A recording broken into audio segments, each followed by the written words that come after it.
Женской дружбы не существует. Так нам говорили всегда с детства.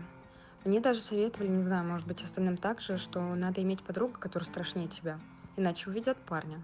И вообще, подруг нельзя знакомиться со своим парнем, иначе уведут.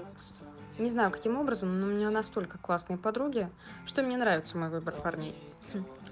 Однако, мне кажется, что вообще все это было придумано из-за страха, скорее всего, мужчинами.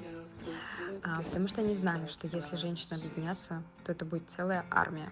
Вот сейчас мне очень сильно импонирует тенденция женской дружбы. Женщины все больше и больше любят друг друга, уважают и ценят. Не какой-то там запрещенной любовью любят, нет, самой настоящей, дружеской, что помогут в самый трудный момент вместе с тобой искренне разделять радость.